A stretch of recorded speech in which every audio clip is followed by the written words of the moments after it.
मित्रों, आप सभी का मेरे YouTube चैनल पर स्वागत है। मित्रों, आज हम लोग ES1 PHI यानी कि योगा के 2024-25 के प्रीवियस ईयर पेपर को हल करेंगे, जो आने वाली परीक्षा यानी कि 24/12/2025 के लिए बहुत ही महत्वपूर्ण है। मित्रों, इनमें से बहुत सारे प्रश्न आने वाली परीक्षा में आएंगे, इसलिए आप लोग इस पूरे पेपर को अच्छे से याद कर लीजिएगा। मित्रों, सबसे पहले आप लोग इस वीडियो को लाइक एवं चैनल को सब्सक्राइब जरूर कर लें, ताकि मेरी हर वीडियो आप तक पहुंच सके। तो चलिए मित्रों, चलते हैं इस वीडियो के पहले प्रश्न पर। पहला प्रश्न है, सूर्य नमस्कार का पहला मंत्र कौन है? सूर्य नमस्कार का पहला मंत्र कौन है? ओम मित्राय नमः, ओम रवये नमः, ओम सूर्याय नमः या फिर ओम आदित्याय नमः। इस प्रश्न का सही उत्तर मित्रों, सूर्य नमस्कार का पहला मंत्र है ओम मित्राय नमः, विकल्प ए। ओम मित्राय नमः, विकल्प ए। प्रश्न नंबर 2 पे चलते हैं। सूर्य नमस्कार में कितने मंत्र होते हैं? सूर्य नमस्कार में कितने मंत्र होते हैं? 6, 10, 12 या फिर 8? इस प्रश्न का सही उत्तर है, सूर्य नमस्कार में मित्रों कुल 12 मंत्र होते हैं, विकल्प सी, 12 मंत्र। प्रश्न नंबर 3 पे चलते हैं। प्रश्न नंबर 3 कह रहा है कि सूर्य नमस्कार का अभ्यास किस दिशा में करना चाहिए? सूर्य नमस्कार का अभ्यास किस दिशा में करना चाहिए? पूर्व दिशा में, पश्चिम दिशा में, उत्तर दिशा में या फिर दक्षिण दिशा में? इस प्रश्न का सही उत्तर मित्रों, सूर्य नमस्कार का अभ्यास हमेशा पूर्व दिशा में करना चाहिए, विकल्प ए। प्रश्न नंबर 4, निम्नलिखित में से कौन सी मुद्रा सूर्य नमस्कार से संबंधित है? पर्वतासन, भुजंगासन, अष्टांगासन या फिर उपयुक्त सभी? इस प्रश्न का सही उत्तर है, सूर्य नमस्कार से संबंधित उपयुक्त तीनों आसन है, यानी कि सभी, विकल्प डी सही, सब सही हैं। प्रश्न नंबर 5, सूर्य नमस्कार में प्रथम आसन का नाम क्या है? भुजंगासन, अष्टांगासन, प्रणाम आसन या फिर पादहस्तासन? इस प्रश्न का सही उत्तर है, सूर्य नमस्कार में प्रथम आसन का नाम प्रणाम आसन है, विकल्प सी, प्रणाम आसन। प्रश्न नंबर 6 पे चलते हैं। सूर्य नमस्कार संबंधित है पृथ्वी से, वायु से, जल से या फिर सूर्य से? इस प्रश्न का सही उत्तर है, सूर्य नमस्कार का संबंध सूर्य से है, विकल्प डी, सूर्य से। प्रश्न नंबर 7 पे चलते हैं। ओम खगाय नमः मंत्र किससे संबंधित है? सूर्य नमस्कार से, चंद्र नमस्कार से, गोरखनाथ से या फिर पतंजलि से? इस प्रश्न का सही उत्तर है मित्रों, ओम खगाय नमः मंत्र का संबंध सूर्य नमस्कार से है, विकल्प ए, सूर्य नमस्कार से। प्रश्न नंबर 8 पे चलते हैं। प्रश्न नंबर 8 कह रहा है कि निम्नलिखित में से कौन सूर्य नमस्कार का मंत्र नहीं है? इनमें से कौन सा एक सूर्य नमस्कार का मंत्र नहीं है? ओम सूर्याय नमः, ओम पृथ्वी नमः, ओम अर्काय नमः या फिर ओम भास्कराय नमः? इस प्रश्न का सही उत्तर है मित्रों, ओम पृथ्वी नमः, यह जो है सूर्य नमस्कार का मंत्र नहीं है, विकल्प बी। प्रश्न नंबर 9 पे चलते हैं। यह प्रश्न कह रहा है कि सूर्य नमस्कार के अंतिम मंत्र का नाम, मित्रों साफ साफ नहीं दिखाई दे रहा है पर प्रश्न यही है कि सूर्य नमस्कार के अंतिम मंत्र का नाम क्या है? सूर्य नमस्कार का अंतिम मंत्र कौन सा है? ओम सवित्रे नमः, ओम अर्काय नमः, ओम भास्कराय नमः या फिर ओम मरीचये नमः? इस प्रश्न का सही उत्तर मित्रों, सूर्य नमस्कार का अंतिम मंत्र ओम भास्कराय नमः है, विकल्प सी, सूर्य नमस्कार का अंतिम मंत्र ओम भास्कराय नमः है। प्रश्न नंबर 10 पे चलते हैं। यह प्रश्न कह रहा है कि सूर्य नमस्कार के चतुर्थ मंत्र का नाम क्या है? सूर्य नमस्कार के चतुर्थ मंत्र का नाम इसमें पूछ रहा है मित्रों। तो क्या दिया है? ओम भानवे नमः, ओम खगाय नमः, ओम पूषणे नमः या फिर ओम हिरण्य गर्भाय नमः? इस प्रश्न का सही उत्तर मित्रों, विकल्प ए, सूर्य नमस्कार का चतुर्थ मंत्र का नाम है ओम भानवे नमः, विकल्प ए। प्रश्न नंबर 11 पे चलते हैं। सूर्य नमस्कार की तृतीय मुद्रा क्या है? प्रणाम आसन, पादहस्तासन, भुजंगासन या फिर पर्वतासन? इस प्रश्न का सही उत्तर मित्रों, सूर्य नमस्कार की तृतीय मुद्रा पादहस्तासन है, विकल्प बी, पादहस्तासन। मित्रों, अगर वीडियो अच्छी लग रही हो तो इस चैनल को जरूर सब्सक्राइब करें, वीडियो को लाइक जरूर करिए। चलिए अगले प्रश्न पे चलते हैं। प्रश्न नंबर 12, निम्नलिखित में से कौन सूर्य नमस्कार की मुद्रा नहीं है? प्रणामासन, अष्टांगासन, पर्वतासन या फिर पद्मासन? इस प्रश्न का सही उत्तर है मित्रों, पद्मासन जो है वह सूर्य नमस्कार की मुद्रा नहीं है, पद्मासन, विकल्प डी। प्रश्न नंबर 13 पे चलते हैं। सूर्य नमस्कार का अभ्यास किया जाता है, कब किया जाता है? सूर्य नमस्कार का अभ्यास कब किया जाता है? प्रातः काल में, दोपहर में, सायं काल में या फिर रात्रि के समय? इस प्रश्न का सही उत्तर है मित्रों, सूर्य नमस्कार का अभ्यास हमेशा प्रातः काल में किया जाता है। विकल्प बी विकल्प ए प्रातः काल में सूर्य नमस्कार का अभ्यास हमेशा किया जाता है। प्रश्न नंबर 14 पे चलते हैं। कपालभाति संबंधित है किससे? आसन से, यम से, षटकर्म से या फिर प्राणायाम से या नियम से? इस प्रश्न का सही उत्तर है कपालभाति का संबंध मित्रों विकल्प सी से है, षटकर्म और प्राणायाम से, विकल्प सी। प्रश्न नंबर 15 कह रहा है कि नौली कर्म संबंधित है किससे? नौली कर्म का संबंध किससे है? प्राणायाम से, षटकर्म से, चक्र से या फिर त्राटक से? इस प्रश्न का सही उत्तर है मित्रों नौली कर्म का संबंध षटकर्म से है, विकल्प बी खटकर्म से या षटकर्म से है। प्रश्न नंबर 16 पे चलते हैं। निम्नलिखित में से कौन षटकर्म से संबंधित है? आसन, प्राणायाम, नेति या फिर प्रत्याहार? इस प्रश्न का सही उत्तर है मित्रों नेति का संबंध जो है षटकर्म से है, विकल्प सी, विकल्प सी। प्रश्न नंबर 17 पे चलते हैं। निम्नलिखित में से कौन षटकर्म से संबंधित नहीं है? नेति, धौति, पूरक या फिर त्राटक? इस प्रश्न का सही उत्तर है मित्रों पूरक जो है वह षटकर्म से संबंधित नहीं है, पूरक, विकल्प सी। 18 पे चलते हैं। वास्ति है, वास्ति क्या है? मुद्रा है, प्राणायाम है, यम है या फिर षटकर्म है? तो मित्रों इस प्रश्न का सही उत्तर है वास्ति एक षटकर्म है, विकल्प डी षटकर्म है। हम लोग चलते हैं प्रश्न नंबर 19 पे। त्राटक क्या है? षटकर्म है त्राटक कि आसन है, चक्र है या फिर कुंडलिनी है? इस प्रश्न का सही उत्तर है त्राटक जो है वह एक षटकर्म है, विकल्प ए षटकर्म है। प्रश्न नंबर 20 पे चलते हैं। त्राटक का संबंध किससे है? कान से, आँख से, नाक से या फिर मुख से? इस प्रश्न का सही उत्तर है मित्रों त्राटक का संबंध आँख से है, विकल्प बी आँख से। प्रश्न नंबर 21 पे चलते हैं। नेति एक अंग है नेति एक अंग है यम का, नियम का, आसन का या फिर षटकर्म का? इस प्रश्न का सही उत्तर है मित्रों नेति एक अंग है किसका? षटकर्म का, विकल्प डी षटकर्म का। प्रश्न नंबर 22 पे चलते हैं। प्रश्न नंबर 22 क्या कह रहा है कि धौति का संबंध किससे है? आसन से, षटकर्म से, प्राणायाम से या फिर सूर्य नमस्कार से? मित्रों इस प्रश्न का सही उत्तर है षटकर्म, विकल्प बी धौति का संबंध षटकर्म से है, विकल्प बी। प्रश्न नंबर 23 पे चलते हैं।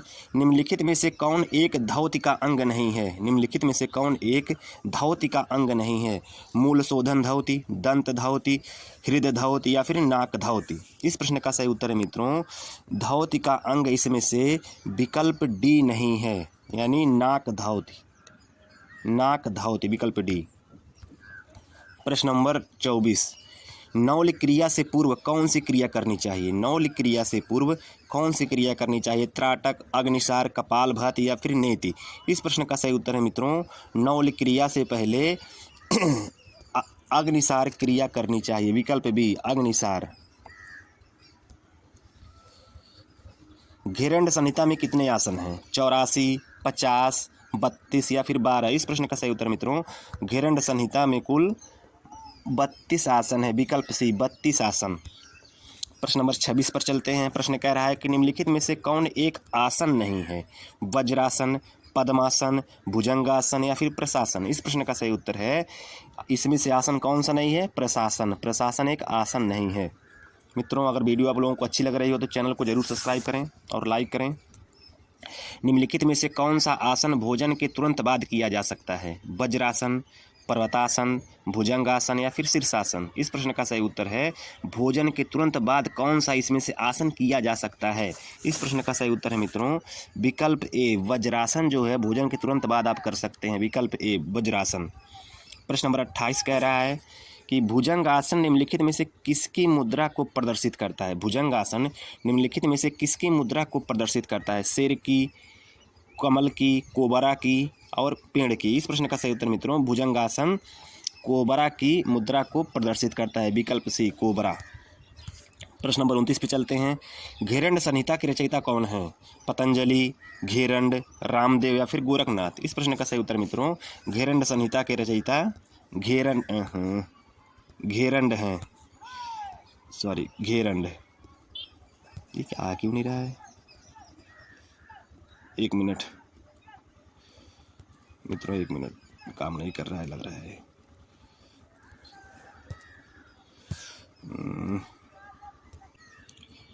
मित्रों इस प्रश्न का सही उत्तर है विकल्प बी घेरंड।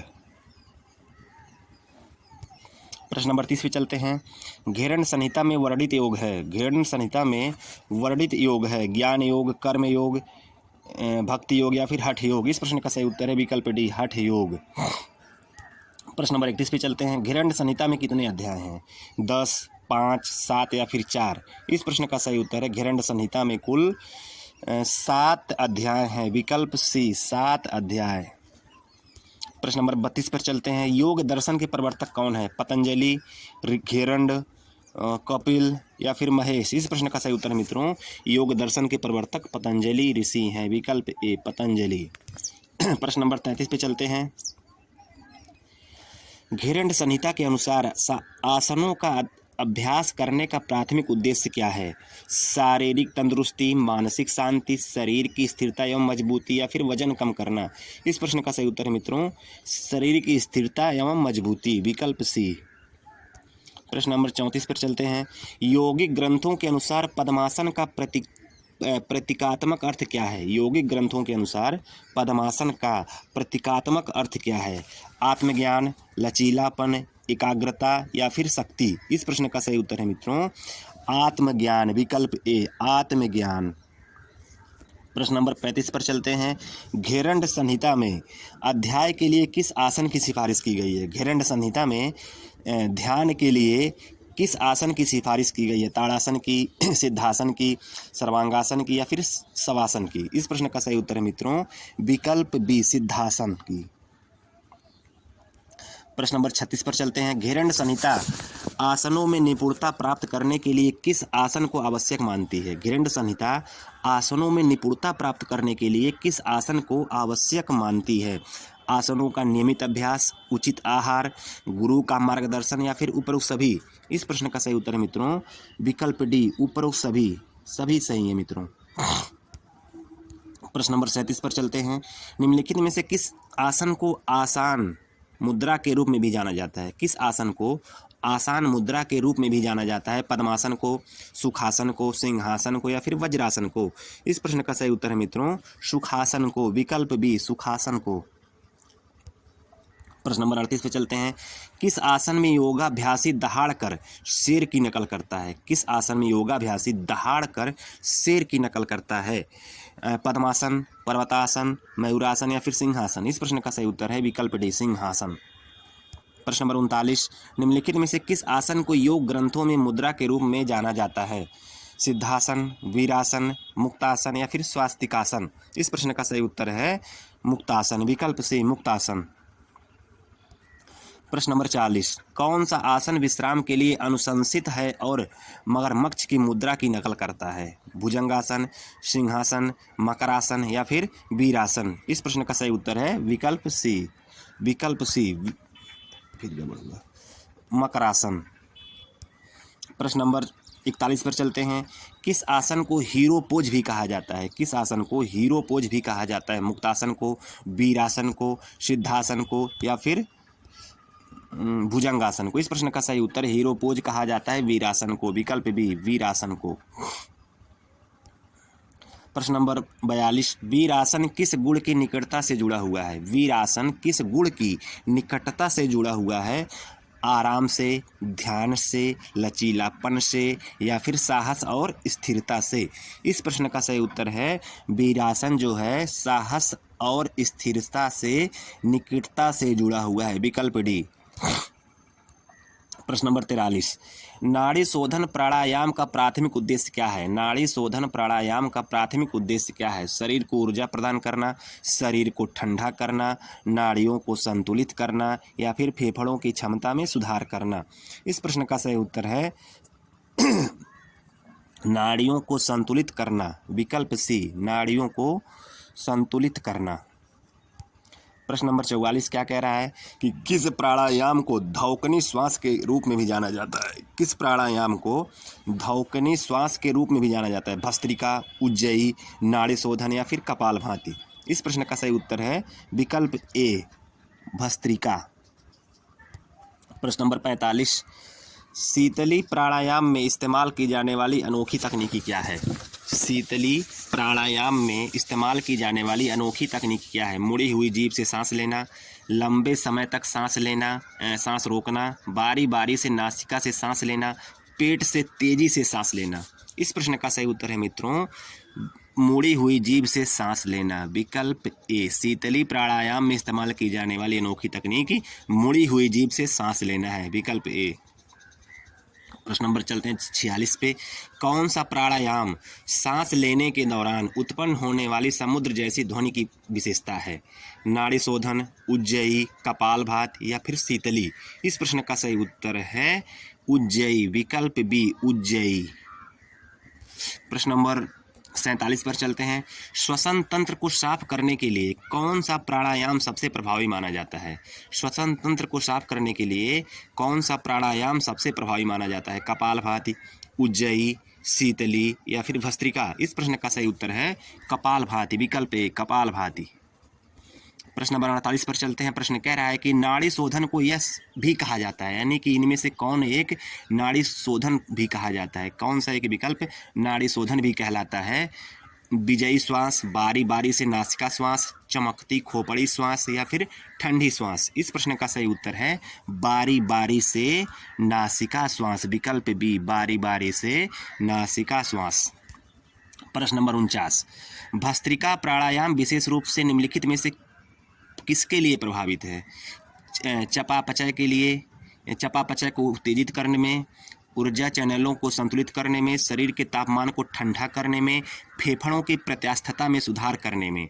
इस प्रश्न का सही उत्तर है मित्रों चयापचय को उत्तेजित करने में, विकल्प ए, चयापचय को उत्तेजित करने में। इस प्रश्न का सही उत्तर है, प्रश्न है भस्त्रिका प्राणायाम विशेष रूप से किसके लिए प्रभावित है? तो चयापचय को उत्तेजित करने में, विकल्प ए। मित्रों अंतिम प्रश्न है, प्राणायाम के अभ्यास के दौरान पूरक, कुंभक और रेचक का अनुपात क्या होना चाहिए?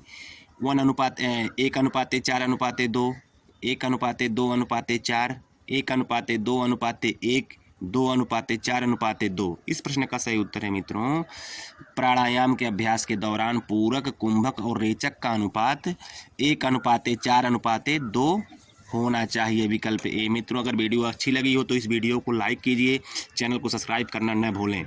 धन्यवाद।